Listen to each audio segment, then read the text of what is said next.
প্রিয় বন্ধুরা, চলুন কিছুক্ষণ কল্পনা শক্তিকে স্থান দেওয়া যাক। ধরুন আপনি হঠাৎ এক অচেনা অথচ ছবির মতন সুন্দর কোনো জায়গায় এসে পড়েছেন। সেখানে পাহাড়, সমুদ্র, জঙ্গল সবই আছে। এবার আপনি সেখানে ঘুরতে বেরিয়েছেন পায়ে হেঁটে। হঠাৎ জোর ধাক্কা খেলেন। আপনি অবাক, সামনে দিব্যি ফাঁকা জায়গা, তাও ধাক্কা খেলেন। হাত দিয়ে পরীক্ষা করে দেখলেন যে সামনে সত্যি একটি অদৃশ্য দেওয়াল আছে। অবিশ্বাস্য ব্যাপার, তাই না? এ যেন ঠিক হলিউড মুভির কোনো থ্রিলার দেখছি। হ্যাঁ, ঠিকই ধরেছেন, এটা একটা হলিউড সিনেমারই প্লট।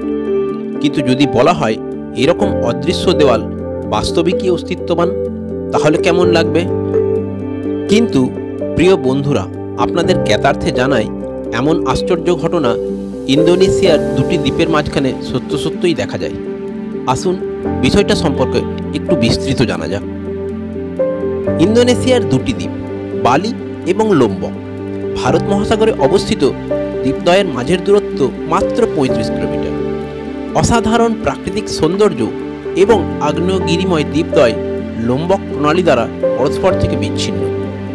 প্রসঙ্গত, প্রণালী বলতে এমন সংকীর্ণ জলপথ বোঝায় যা দুটি বৃহৎ জলাশয়, যেমন সাগর মহাসাগর বা দুটি মহাসাগরের মধ্যে সংযোগ স্থাপন করে। এক্ষেত্রে লোম্বক প্রণালী বালি সাগর এবং ভারত মহাসাগরের মধ্যে সংযোগ সূত্র হিসেবে কাজ করে। যাই হোক, প্রসঙ্গে আসা যাক। এই দ্বীপ দুটির মাঝের দূরত্ব মাত্র ৩৫ কিলোমিটার। সুতরাং আবহাওয়ার পরিবর্তন বিশেষ হওয়ার কথা নয়। অথচ বালি দ্বীপের প্রাণীরা এশীয় ঘরানার, যেমন বাঘ, গন্ডার, হাতি ইত্যাদি। অন্যদিকে লোম্বক দ্বীপের প্রাণীরা অস্ট্রেলীয় ঘরানার, যেমন ক্যাঙ্গারু, কোয়ালা, প্লাটিপাস ইত্যাদি। আশ্চর্যের বিষয়, এত বছর একসাথে থেকেও বালির প্রাণীরা কখনো লোম্বক দ্বীপে যায়নি, আবার লোম্বক দ্বীপের প্রাণীরা কখনো বালি দ্বীপে যায়নি। শুধু প্রাণীরা কেন, মাছেরাও কখনো ওই দুই দ্বীপের উপকূল ভূমির পরিবর্তন করেনি।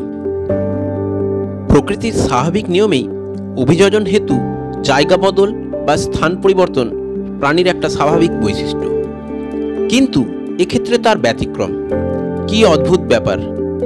এই প্রসঙ্গে ব্রিটিশ প্রকৃতিবিদ আলফ্রেড রাসেল ওয়ালেসের পর্যবেক্ষণ বিশেষভাবে উল্লেখযোগ্য। তিনি খেয়াল করেন, বালি এবং লোম্বক দ্বীপ রয়েছে সুন্দা প্লেট নামক টেকটনিক প্লেটের উপর। এক্ষেত্রে উল্লেখ্য, মনে করা হয় ভূত্বক প্রধানত 7টি বড় এবং কয়েকটি ক্ষুদ্র গতিশীল প্লেট দ্বারা গঠিত, যেগুলি আবার ভূগর্ভের অভ্যন্তরস্থ গলিত উষ্ণ গুরুমণ্ডলের ওপর ভাসমান। অর্থাৎ অনেকটা গলিত তরলকে যেন কিছু টুকরো দিয়ে গোলাকারে ঢাকা দিয়ে রাখা হয়েছে। যেহেতু ভিতরটি তরল, তাই টুকরোগুলো কিছুটা বিচলনক্ষম। এই প্লেটগুলি অল্প নড়াচড়া করলে ভূগর্ভের তরল অনেক সময় বেরিয়ে আসে, যেটাকে আমরা বলি লাভা উদগীরণ, এবং তার সঙ্গে সঙ্গে ভূমিকম্পও হতে পারে। এখন আমাদের এই দুই দ্বীপের মাঝে রয়েছে সুন্দা প্লেট, যা ভারতীয় এবং অস্ট্রেলীয় এই দুই প্লেটের মাঝামাঝি অবস্থিত। যেহেতু অঞ্চলটি দুটি প্লেটের সংযোগস্থল, তাই মাঝে মাঝে সেখান থেকে উত্তপ্ত লাভা বেরিয়ে আসে এবং জলকে অসম্ভব গরম করে দেয়। সেই সঙ্গে সঙ্গে জলে কিন্তু বৈদ্যুতিক তরঙ্গও সৃষ্টি হয়, যে কারণে মাছ এবং অন্যান্য প্রাণীরা ওই জলকে অতিক্রম করতে পারে না। অন্যদিকে এই দুই দ্বীপের পাখিসমূহ ঠিক পরিযায়ী টাইপের নয়, সুতরাং ওই দ্বীপের পাখিরাও পরস্পরের দ্বীপ বদল করে না। সুতরাং ওই দুই দ্বীপের প্রাণীরাজ্যের মধ্যে যেন এক অদৃশ্য দেয়াল অবস্থান করছে।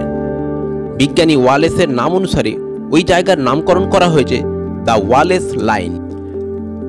প্রকৃতির কি অদ্ভুত লীলা, তাই না?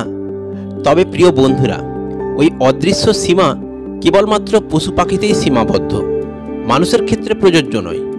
সুতরাং পর্যটক হিসেবে আপনি যদি বালি এবং লোম্বক দ্বীপে যান, অবশ্যই এই দুই অসাধারণ সুন্দর প্রাকৃতিক দ্বীপের আনন্দ উপভোগ করতে পারবেন এবং কোনো রকম বাউন্ডারি ছাড়াই। আজকের ভিডিও এই পর্যন্তই। আপনাদের মতামত অবশ্যই কমেন্ট সেকশনে জানাবেন।